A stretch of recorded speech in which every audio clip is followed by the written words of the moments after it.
I'm Patrick Lucas Austin, Times technology columnist, and today I'm joined by Spacex President and COO, Gwynne Shotwell. Gwynne, thank you for joining TIME100 Talks. Thank you, Patrick. I'm so pleased to be here. Gwynne, you're the president of the most well-known private spaceflight company. You're launching thousands of satellites into low Earth orbit. You're building a huge ship of unprecedented scale. What's the next priority on SpaceX's list? So we always, our next priority is always our next launch. We want to make sure that we do a good job for all our customers. But the next big launches, we've got a couple of big launches upcoming. We're going to be flying another GPS satellite for the US Space Force coming up here in a couple of weeks. And then critically, importantly, crucially, nervously, we will be flying the first operational crew mission for NASA. We'll be carrying 4 astronauts this time, and that will be in a few weeks, next month. Speaking of that particular NASA mission, I know there have been some setbacks when it comes to launch. Could you talk a little bit more about that? Yes, so what we want to do for all our customer missions, but really importantly our crew missions, is make sure we are 100% ready to fly. If we see any issues at all in the data, in the test data leading up to the flight, or even in previous flights, we definitely need the flexibility to take a step back, look at everything, and make sure we're ready to fly. We were late getting to the pad for the first crew demonstration mission this past May, but we think it's far more important to do the job properly as opposed to do the job on time. We'd love to do both, but this is a tough business. And so it's far more important, especially when you're carrying people, to make sure you're ready. Space is an incredibly expensive industry to be in. It's big business, but it's also very costly. Your other projects, going to the moon, traveling to Mars, space tourism, they don't seem as lucrative as carrying other payloads into space. So why pursue these other projects?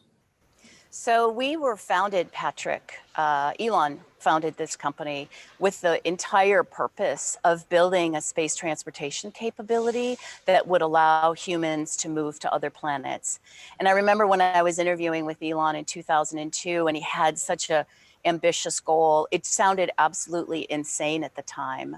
And now, almost 20 years later, it doesn't actually sound that insane. Well, at least not to the insiders, right? Maybe to the public, they're thinking, do I want to move to Mars? I don't know, that seems like a big step. But candidly, transporting people to other planets, I can't imagine a goal more worthy or more important. And I also want to make sure that you understand that we are not giving up on Earth when we talk about building capability to move humanity to other planets. It's not giving up on Earth. It's actually just giving humanity another shot in case there were to be some horrible event on Earth to move people and save humankind by allowing them a second place, a second planet to live. I think that sounds pretty great. Let's talk Starlink. SpaceX is launching hundreds or up to thousands of satellites into space for high-speed internet all over the world. Why? What's the benefit to SpaceX, and what are the potential applications for Starlink as you roll it out? So Patrick, there were lots of reasons to enter into the telecom business. The companies always want growth, and this was a good opportunity for growth for us. But there's other reasons as well. A low Earth orbiting broadband constellation has never been successful. We always take on huge visionary goals, and this was a goal worth taking on. No one has yet been successful. In fact, Elon is always talking about this business is littered with dead bodies, with companies that have not made it. So it was a challenge for us to go do. So that was one reason. The second reason was, once we take people to Mars, they're going to need a capability to communicate. In fact, I think it will be even more critical to have a constellation like Starlink around Mars.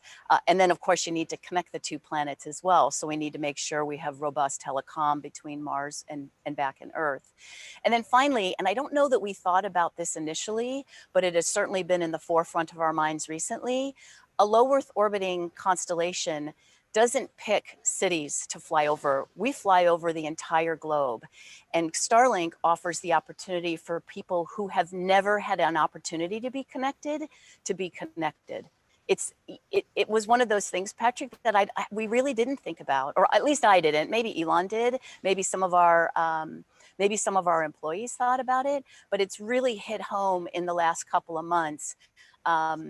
We connected the Ho tribe in Western Washington State. This was a group of fine people who had never had decent connectivity, and we've been told by the tribal chief that it has changed their lives in just the month or so that they've had the capability. We also were able to connect Washington State emergency responders during the fires. And so those two pieces of this business or this capability really motivated the team and showed that what we were doing was not esoteric. It wasn't taking humans to Mars, but it really could impact lives on Earth right now. Does that mean in the future, when I need an internet provider, I can choose between, Verizon or Starlink, for example? Especially if you're in remote areas, yes. Now, we are not great. Starlink will not be great over cities. You can only put so much capability into a geographic area. And cities are well served in general in the United States already by big telecom providers. This is really best for suburbs, a couple of folks in cities, but it's really great for rural.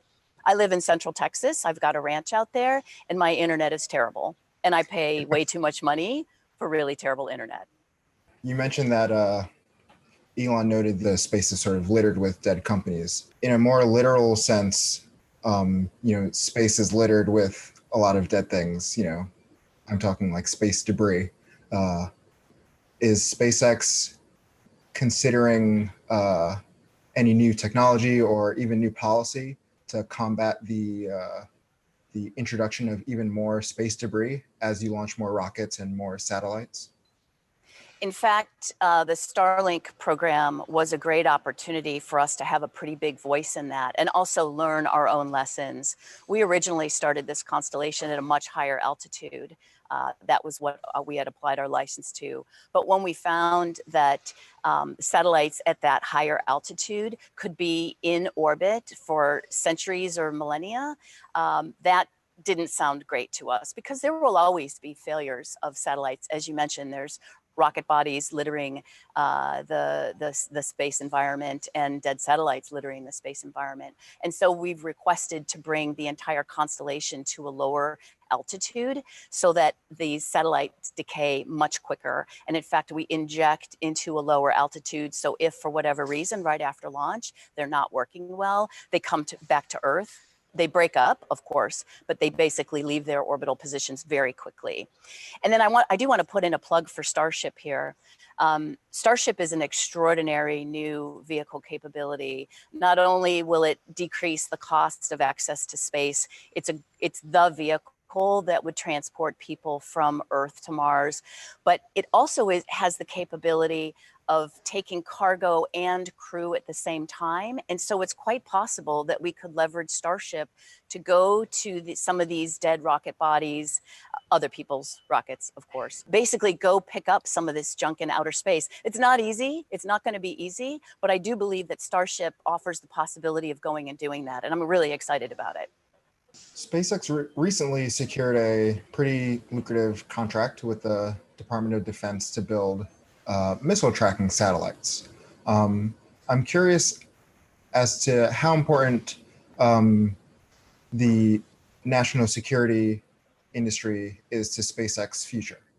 So we built a business, SpaceX built a business on the premise that we would serve all the customers that we could that had utility for our product. If you only have a commercial business, then in difficult times, difficult economic times, you end up having to lay off a bunch of staff. And so we wanted to build a very robust business. So we have international customers, we have commercial customers, we have US civil, we actually have international civil customers, as well as the US DoD. So the Department of Defense is a very important customer for SpaceX. But what I think is important, what we actually bring to the Department of Defense is a very broad customer base. So they don't have to pay all our costs like most defense contractors. We get to kind of spread the overhead over lots of customers to try to keep our prices low in quotes, because as you mentioned earlier, space is still quite expensive.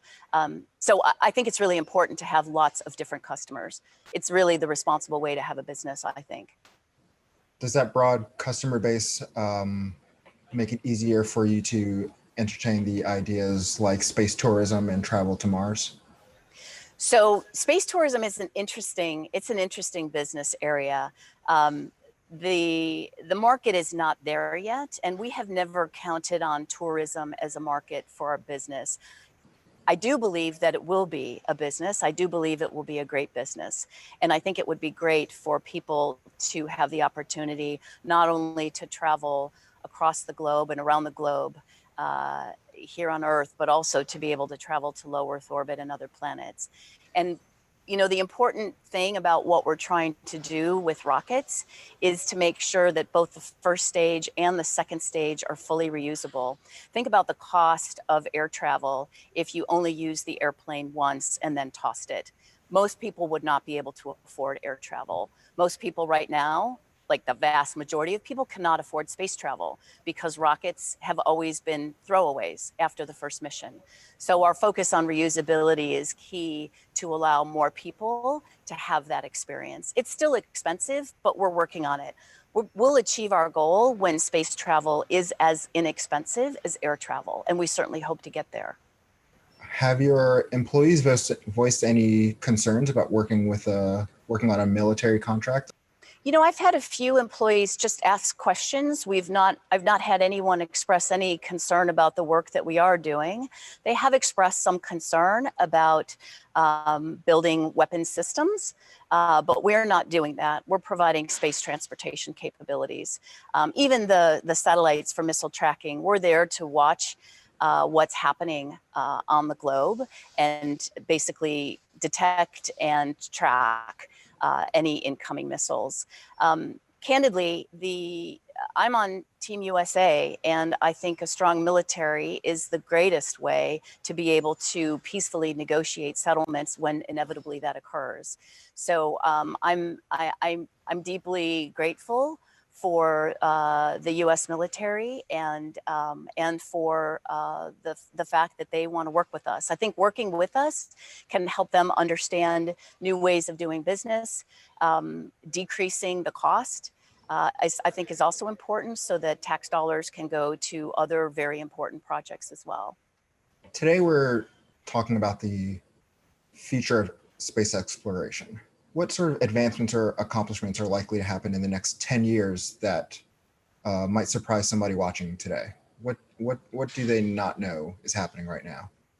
So I always feel like since I live and breathe SpaceX and space exploration, that everybody knows what I know, but I know that that's not the case. I do believe that people will be able to travel into space that are not billionaires. That will happen in the next 10 years. If the the Starship program goes as planned, I do think people will be able to travel to Mars in 10 years. And I know that sounds crazy. And 18 years ago, when I started working at SpaceX, that sounded even crazier, but I do believe that's possible. I also believe that capability like Starship will allow people to do long haul travel, like say from here to London, here to Australia. And instead of having a 12 to 14 hour flight, that you could do that in a couple of hours. Now, is that going to be a comfortable flight when you're strapped to a rocket, or? It will be as comfortable as we can make it. And I'm happy to be the first to fly on it. And then I'll let you know. Thank you so much for joining me today, Gwen. Thank you so much for joining Time 100 Talks. Thank you, Patrick. I really appreciate it. It was fun.